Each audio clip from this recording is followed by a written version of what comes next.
Olá, galerinha do terceiro ano, tudo bem com vocês? Professor Welton Forte. Hoje a gente vai falar sobre o capítulo 4, o Espaço Mundial Organizado em Redes, ou seja, um complemento do capítulo 3, que nós já falamos sobre globalização. Então, nessas duas imagens, a gente consegue perceber claramente a evolução tanto dos meios de comunicação, como também dos meios de transporte, né? O meio de comunicação, hoje, você consegue acessar qualquer site no, na internet e conseguir informações de diversos lugares do planeta. Também os meios de transporte facilitaram muito também a vida das pessoas, né? Transporte de pessoas, transporte de mercadorias. A gente pede alguma coisa pela internet e aí em poucos dias chega rapidamente nas nossas casas, né? O uso dos aplicativos, o uso do meio de transporte, a gente tem um avião, em poucas horas a gente consegue se deslocar pelo planeta como um todo, né? Por exemplo, você sai de Fortaleza para a Europa, você é em torno de 8, 9 horas de viagem, né, dependendo do local. Né? As redes de transporte são um conjunto de vias de comunicação, estradas, linhas aéreas, caminhos de ferro, oleodutos, gasodutos, que interligam-se e formam uma malha mais ou menos densa. Os transportes e as telecomunicações, elas desempenham um papel muito importante nesse mundo onde prevalecem os valores da globalização e da internacionalização das economias e das sociedades, pois possibilitam que o deslocamento de pessoas, o comércio de mercadorias, trocas de serviços, circulação de informações e a quebra do isolamento de regiões periféricas. Ou seja, isso facilitou essa interligação entre os países centrais, que são os países mais ricos, e os países periféricos, que são um pouco mais pobres. A gente tem aqui, né, essa competitividade dos diferentes meios de transporte, o transporte aéreo, o transporte rodoviário, o transporte hidroviário e o transporte ferroviário, tá? Então, são os principais meios. A gente tem aqui o transporte aquático, que são os marítimos, né, oceanos e mares, e os transportes fluviais, que são através de rios. O transporte terrestre, que é os ferroviários, os rodoviários e o tubular. Professor, o que é o tubular? Tubular é justamente o transporte de gasoduto, né, que é o gás natural, os oleodutos, né, que é o petróleo. E tem um transporte aéreo também. Vamos para algumas características sobre os meios de transporte. O transporte rodoviário, quais são os pontos fortes? Grande mobilidade e flexibilidade de itinerário, ou seja, você pega o produto, né, ou pega as pessoas no local de origem e você vai entregar até o ponto final, ou seja, porta a porta. Ideal para transporte de pessoas e mercadorias em curta e média distância, tá? E não precisa de transbordo. Ou seja, tudo é do começo ao fim, vai deixar e vai pegar facilmente. Quais são os pontos mais fracos? Também a questão da poluição sonora, a poluição atmosférica, né? A perda da biodiversidade, de terrenos agrícolas, ou seja, para mim construir uma malha rodoviária, eu vou precisar o quê? Transformar aquela paisagem. Pequena capacidade de carga, tá, pessoal? Diferente de um transporte hidroviário que tem grande capacidade, congestionamentos no trânsito, né? O congestionamento intenso. Outra característica importante é um dos meios de transporte que mais morrem pessoas, tá? O transporte ferroviário, quais são os pontos fortes? Elevada capacidade de carga, tanto de pessoas como mercadorias. O custo é bem menor, ideal para transporte de mercadorias e pessoas a longas distâncias, tá? Por exemplo, nos Estados Unidos, na China, na Índia, esse meio de transporte é bastante utilizado. É mais seguro, menos poluente, tá? Consome menos energia. Outra característica bem importante é que a gente pode utilizar vários tipos de combustíveis, né?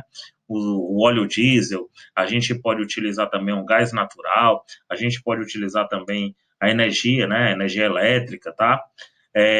Mais conforto e mais econômico, tá? Quais pontos fracos? Implica o transbordo, ou seja, só pode ser deixado em um determinado local. A partir dali, eu tenho que utilizar outros meios de transporte. Também a questão do elevado investimento na manutenção e no funcionamento, tá? O transporte fluvial, pessoal, que é o transporte através de rios, né? Quais são os pontos fortes? Grande capacidade de carga, facilita o turismo. Exemplo bem claro, os cruzeiros, né?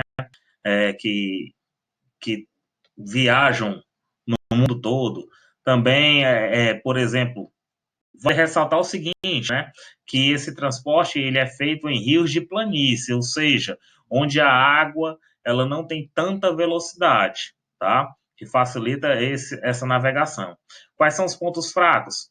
Nem todos os rios são navegáveis, né? Como eu disse para vocês, os rios de planalto, que são aqueles que possuem queda d'água, eles são importantes para a geração de energia. Já o transporte em rios de planície é mais fácil, porque a água não tem essa velocidade. E outra questão bem importante são os desníveis, ou seja, eu preciso construir eclusas para justamente para facilitar o meu transporte. É bem claro o canal do Panamá, que daqui a pouco a gente mostra a figurinha mostrando isso. Os pontos fortes do transporte marítimo, né? Grande capacidade de carga, né? Os petroleiros, os metaneiros, os portas contentores, né?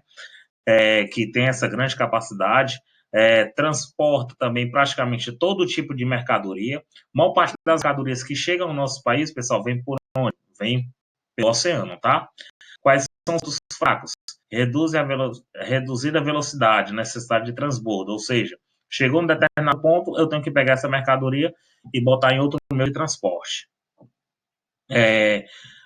Pode ser extremamente poluente, tanto para as águas como para o ar, e necessita de elevados investimentos em infraestrutura, em cargas e descargas, né? São os portos. Então, os portos precisam ser construídos e aí precisa bem o quê? Ser bem modernizado. Aqui a gente tem o transporte marítimo fluvial, né, o Canal do Panamá. O Canal do Panamá que ele foi construído, cujo objetivo dele é encurtar o espaço entre o Oceano Atlântico e o Oceano Pacífico, né? E esses sistemas aqui que a gente está vendo são as eclusas, onde o navio, para ele conseguir até chegar a esse outro ponto aqui, o oceano, que aqui a gente mostra do Oceano Atlântico ao Oceano Pacífico, ele passa por esse sistema. O navio vem, tá? A água, ela é bombeada das áreas mais altas para as áreas mais baixas, então o navio ele sobe o nível e vai transitando, ó, passando por esses locais. E aqui, do mesmo jeito, ele vai transitando e a água vai sendo bombeada para as áreas mais baixas e ele vai passando, tá? É como se fosse elevadores para represar a água para que o navio consiga transitar, tá? O transporte aéreo, rápido, seguro e cômodo, né? É o que mais contribui para a redução de distância e tempo, possibilita o acesso a locais inacessíveis, ou seja, as ilhas, né? Algumas ilhas que tem lá no Oceano Pacífico, tá? Ideal para transporte de passageiro a longas distâncias, mercadorias mais leves, facilmente, né, perecíveis. Vamos dar o exemplo de mercadoria perecível, as rosas, né? Por isso que elas são mais caras. Então, o transporte aéreo, o principal ponto negativo é o preço, né?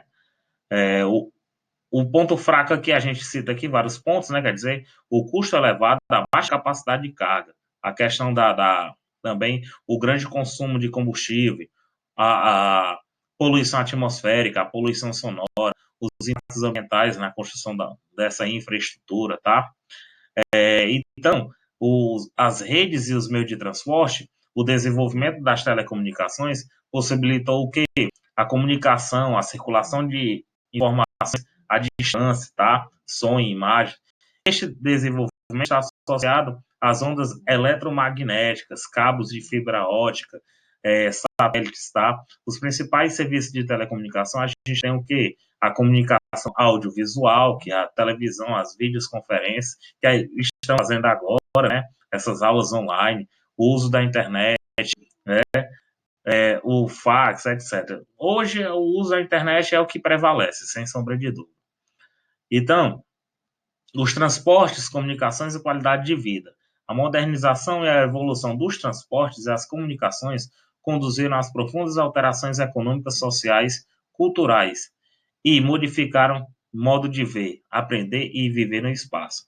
Ou seja, o mundo está transformando uma aldeia global, ele está todo interligado. Então, isso é o aspecto da globalização, tá? Então, a gente tem contato com diferentes culturas, diferentes tipos de comida, diferentes tipos de roupa, produtos de outros países. Então, isso é a principal característica da globalização, tá? Novo estilo de vida, novas formas de trabalho, né? O comércio, novos produtos, novos equipamentos, etc. Então, os transportes e as comunicações são um apoio importante para a internacionalização das empresas, que é justamente as multinacionais, que saem do seu país sede e vão em busca de quê? De outros lugares onde vai ter um lucro maior e um gasto bem menor. Tá? No mundo todo, a gente tem exemplo de multinacionais como a Nike, a gente tem, por exemplo, a Volkswagen, é, a Mizuno, entre outras multinacionais, né, que elas vão em busca principalmente de uma redução de quê? De custo e aumento dos seus lucros, tá? Então, o espaço contrai-se à medida em que diminui o tempo e o custo necessário para transpor, ou seja, reduzem-se as simetrias, quebram o isolamento e promove a aproximação das áreas mais desenvolvidas com as áreas mais periféricas. E para finalizar, galera, fique em casa, tá? Em breve a gente vai se encontrar. Um beijão.